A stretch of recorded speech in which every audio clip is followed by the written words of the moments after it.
Ako po ay from Biliran Island. Biliran Island. It is the former sub-province of Leyte.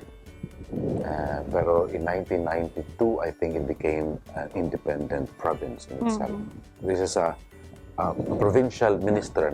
They call me provincial minister. This is somehow the head of a independent entity of the Franciscan order. No? But here in the Philippines, we have two independent entities, one in the north and one in the south. The south is a custody, and in the north is a province.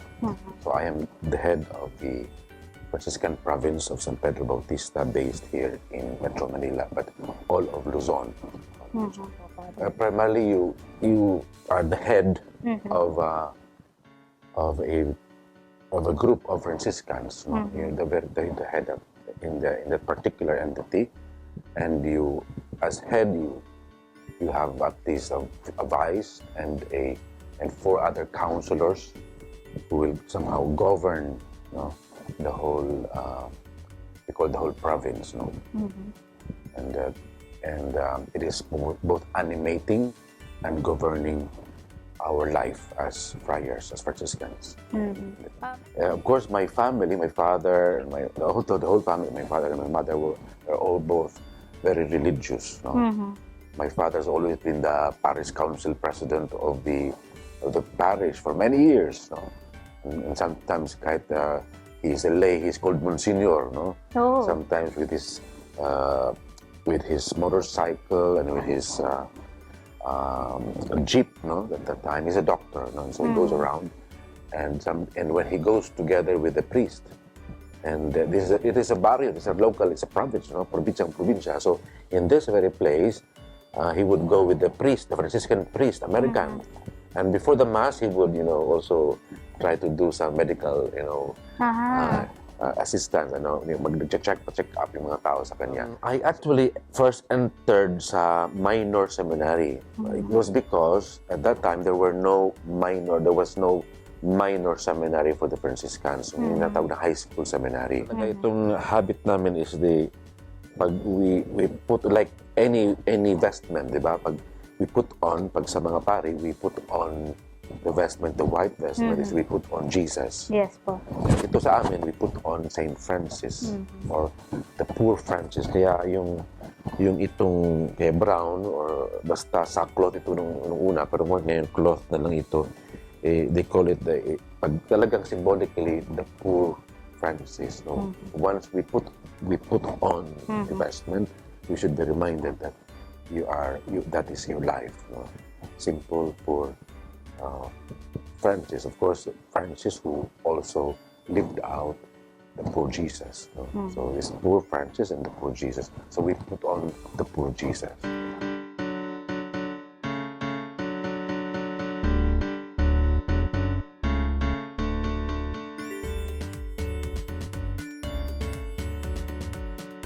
Hey guys! Welcome to Mama's Boys.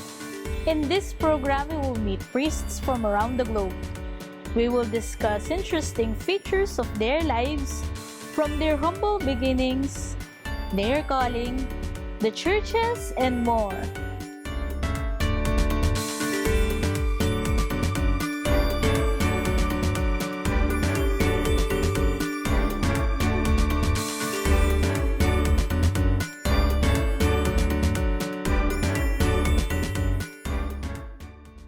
Hey guys!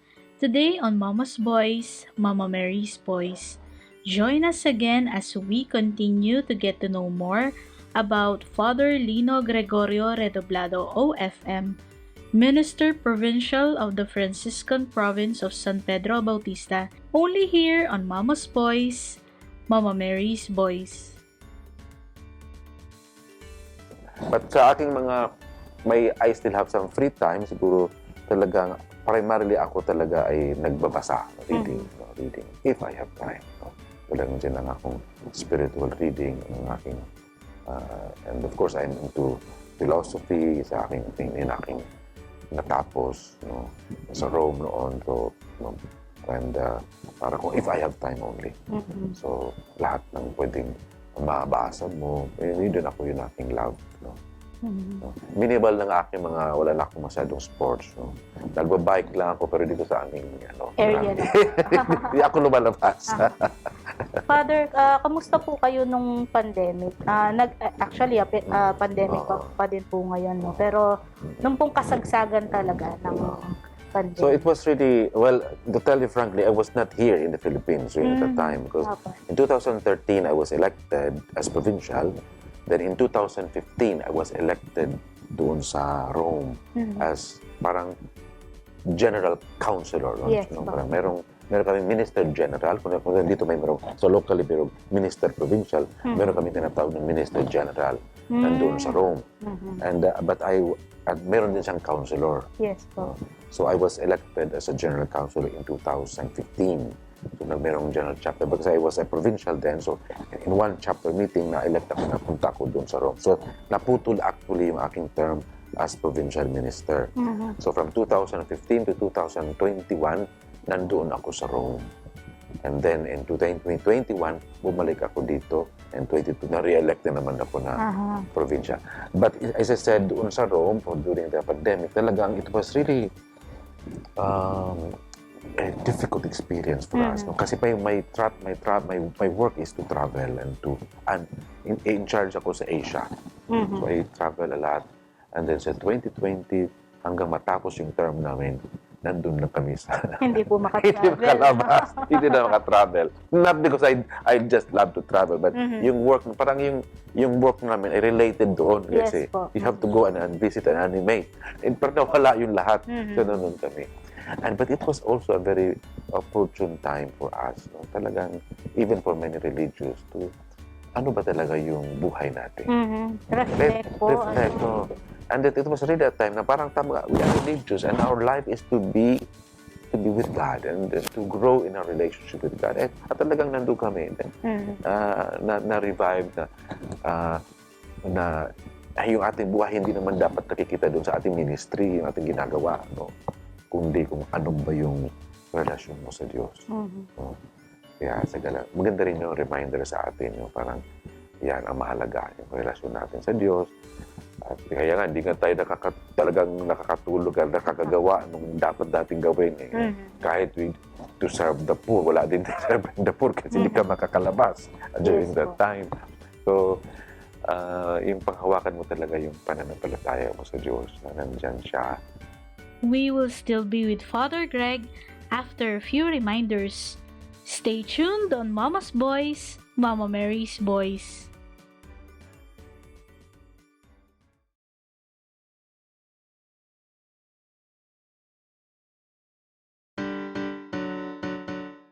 You are still tuned in to Mama's Boys, Mama Mary's Boys. Click that like, share, and subscribe button for more Mama's Boys videos. Back on our interview with Father Greg. Father, kamusta po kayo nung pandemic? Pandemic pa din po ngayon, no? Pero nung pong kasagsagan talaga ng pandemic. So it was really, well, to tell you frankly, I was not here in the Philippines during that time because in 2013 I was elected as provincial. Then in 2015 I was elected doon sa Rome as parang general councilor. No? Yes, Parang meron kami minister general, kung dito may so locally pero minister provincial, meron kami tinatawag ng minister general nandoon sa Rome. And but meron din siyang councilor. Yes po. So I was elected as a general councilor in 2015. So merong general chapter because I was a provincial then. So in one chapter meeting na-elect ako, napunta ako doon sa Rome. So naputol actually yung aking term as provincial minister. So from 2015 to 2021, nandoon ako sa Rome. And then in 2021, bumalik ako dito. And 22, na-re-elect na naman ako na provincial. But as I said, doon sa Rome, during the pandemic, talagang it was really a difficult experience for us. No? Kasi my work is to travel and in charge ako sa Asia. So I travel a lot. And then sa 2020, hanggang matapos yung term namin, nandun na kami sa Hindi po hindi makatravel. makalabas, hindi na makatravel. Not because I just love to travel, but yung work, parang yung work namin ay related doon Yes kasi po. you have to go and visit and animate. And parang wala yung lahat. So, nandun kami. But it was also a very opportune time for us. No? Talagang, even for many religious, to ano ba talaga yung buhay natin? Reflect po. Reflect, no?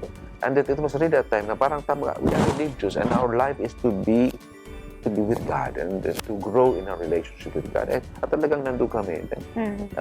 Na-revive na yung ating buhay hindi naman dapat nakikita doon sa ating ministry, yung ating ginagawa. No? Kundi kung ano ba yung relasyon mo sa Diyos. No? Kaya maganda rin yung reminder sa atin. No? Parang yan ang mahalaga, yung relasyon natin sa Diyos. At kaya nga, hindi nga tayo talagang nakakatulog at nakakagawa nung dapat natin gawin. Kahit to serve the poor, wala din tayo serving the poor kasi hindi ka makakalabas during that time. So, yung panghawakan mo talaga yung pananampalataya mo sa Diyos na nandyan siya. At yun, lalong mapalalim. And it was very beautiful kasi during that time talagang may more time for prayer. No? And then you begin to love even all those mga devotions. No?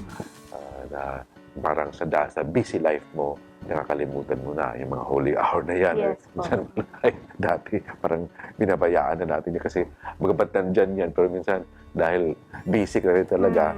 Pero doon, alos, mayroon na kaming regular na yung holy hour, regular na aming mga rosaries, na may common rosaries kasi para sa amin, para naging private na lang yung rosary. May mga ganyan. So it was really a time for renewal in our relationship with God, but at the same time, a new taste of our Catholic devotions na minsan na napabayaan natin. Hindi po kayo nakaramdam ng takot back then, Father? Lalo na po, madaming... Oo, doon talaga lalo sa Italy, no? Yes, Grabe yun. opo. Sila yung naunang nabalita na minsan by truckloads of patay, Yes. no? At hindi wala nang mapaglalagyan. So, yun talaga. Pero, dahil din naman, no, nakakatakot talaga. Pero talagang, maganda yung aming usapan sa bahay. Talagang walang labasan at that time. No? Pero when we were allowed to go out, talagang naglabasan din naman kami. Basta, medyo liberal din doon. Pag sinabing lumabas, pwede kang lumabas, just wear your wala pang, dito may mga face shield Yes, pa eh. Doon, yung face mask lang. And then, you don't even have to wear that when you're walking on the street. No? Wala yun. Only when you enter, yung sasakay ka ng commute, mga buses or trains or papasok ka ng mga shops, doon lang. But outside, we don't wear. Parang ganun sila But it was really, frightening experience for us. No? Bukod po kay St. Francis, Father, do you have a special devotion po ba to the Blessed Virgin Mary? Of course, sa akin, sa Blessed Virgin Mary, malakas din talaga aking devotion. Kasi kahit sa mga bata pa din kami, talagang, dahil sabi ko nga, religious yung father ko. So, Excuse me, Father, ilang magkakapatid? 4 kami magkakapatid. At yun nga, ito maganda kasi 6 kami.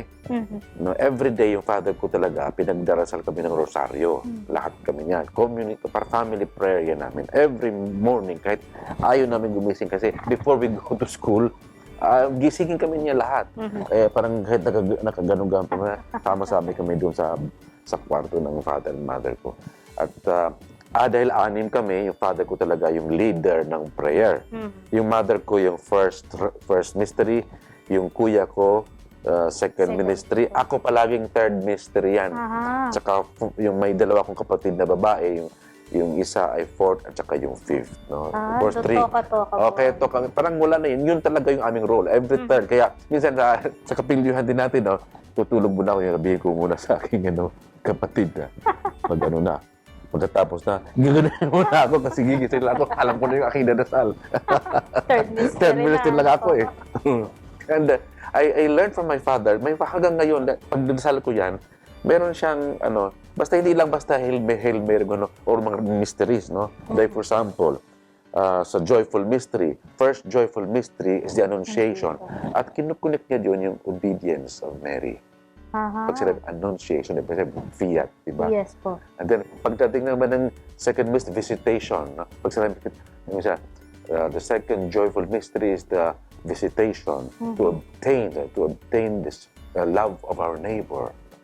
Kasi pag-visit si Mary to Elizabeth. Yes po. Tapos, third joyful mystery is the birth of our Lord. Dito yung Franciscan ito, sabi niya, that we may obtain humility, simplicity, and poverty. Wow. The poverty of Jesus. Kaya every mystery yan, meron siyang mga dinagdag na hanggang ngayon, memorize ko yan. At least yung tatlo lang kasi yung luminous naman, wala pa yun noon. No? So yung bata kami, yung tatlo lang na joyful, glorious, sorrowful, glorious. At bawat mystery yan, meron siyang dinagdag to obtain the spirit. For example, sa resurrection, to obtain the spirit of, to obtain faith, no? The increase of faith. Yeah, ascension, hope. No? And then, Siya lang po yung may gawa nun. I don't know where he got that. No? Pero siguro pero kung mag-research ako sa mga merong mga similarity ng ibang mga pag mag-research ka ng rosary. Pero some people would add to yung ganang reflective rosary. Ganon sila, merong mga ganyan. Pero talagang doon ko I grew up with that kind. I don't know where he got it, no? Where he got it. Kasi siguro dati din naman siya sa Bicol, nag-aral ata siya sa Ateneo di Naga. Nung siya naman ay nag-doktor na dito siya sa UST. So siguro mga very religious schools, doon na siya natuto. And then nung bata pa kami, talagang Legion of Mary din. Merong grupo na Legion of Mary. Yes, Junior ako noon, ganyan. So, mga active kami na, ang ganda nga ng activity ng Legion of Mary kasi parang meron kami mga assignments niya, no? May tinatawag na mga apostolate kami na every paglilinis ng simbahan, bibisita ng mga sakit, no? Bata ka pa, meron ka ng ganyang gawain. So, hindi ko makalimutan yung aking my childhood days. And until now, naging treasure ko yun na meron ako ganitong devotion. Hanggang ngayon, ganyan, kahit minsan sa utak ko lang yung pagro-rosaryo wherever I go and reflect on the mysteries. Kasi yun nga ang tinuturo sa atin na tatay, hindi lang basta magdasal ka ng mga Hail Mary, meron ka nire-reflect mo yung meaning, inspiration of, and really yung Mary, the model of Mary to us as the true disciple of Jesus, first disciple of Jesus. Don't go away! Mama's Boys, Mama Mary's Boys will be right back, so stay tuned.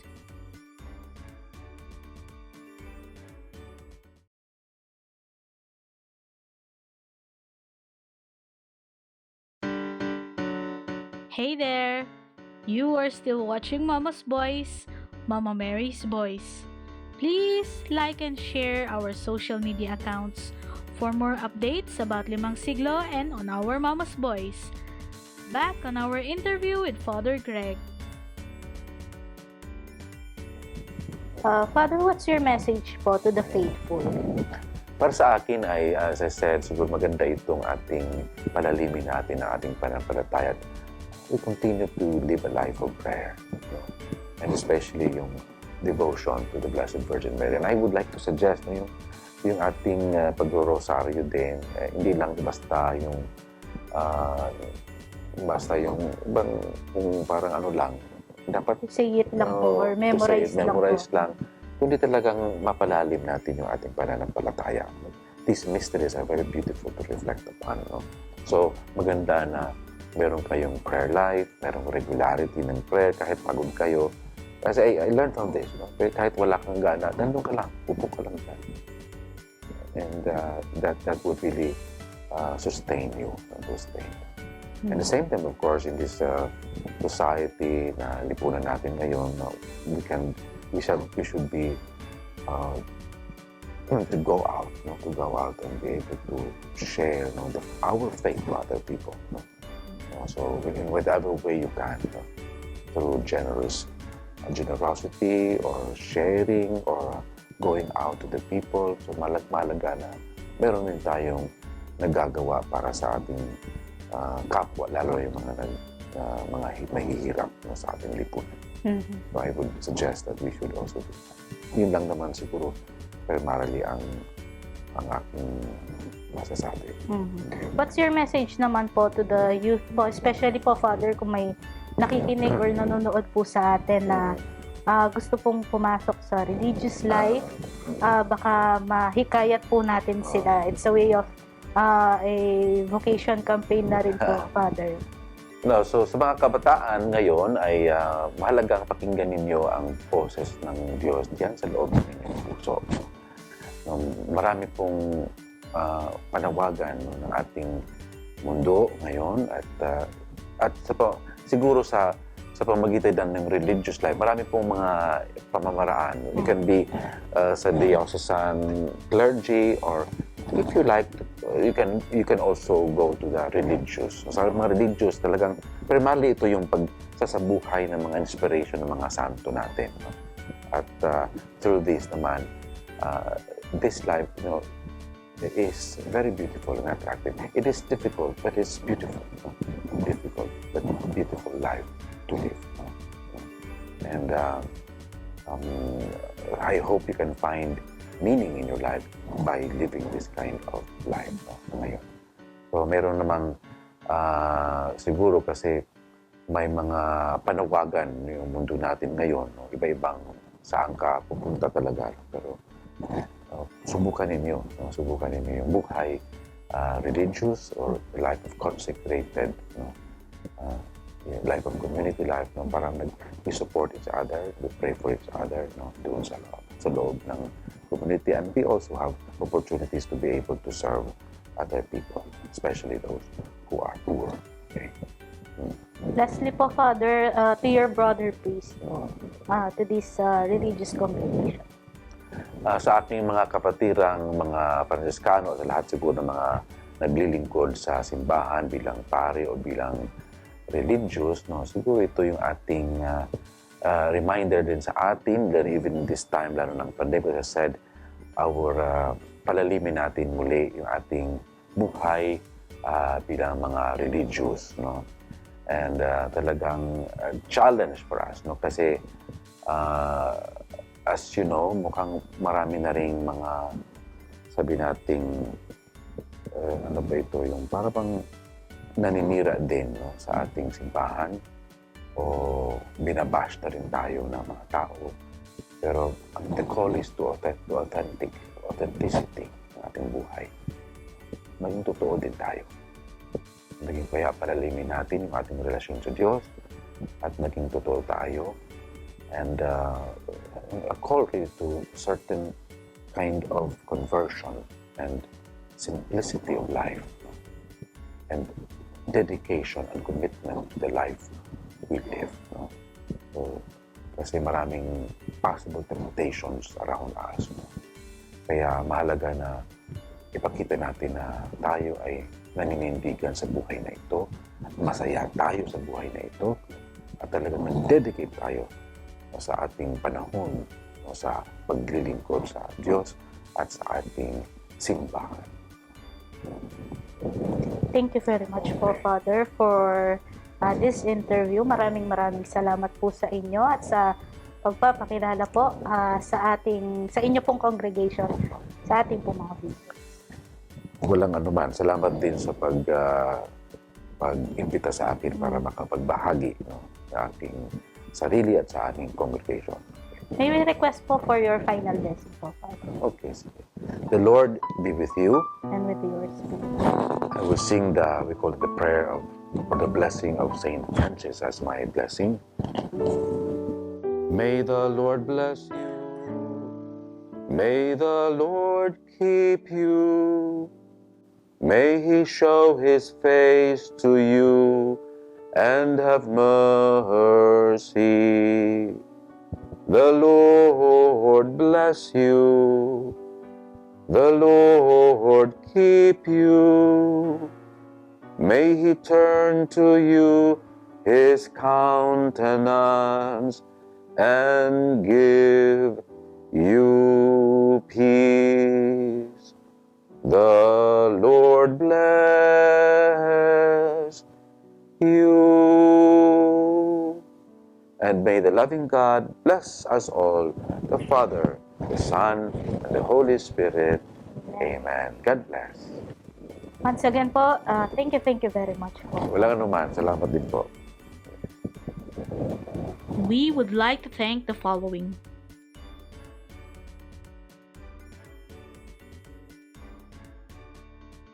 There you have it, guys. Thank you for joining us in this episode of Mama's Boys. Hope to see you in our future episode. This has been your host, Karen Dane. Jamataray shune!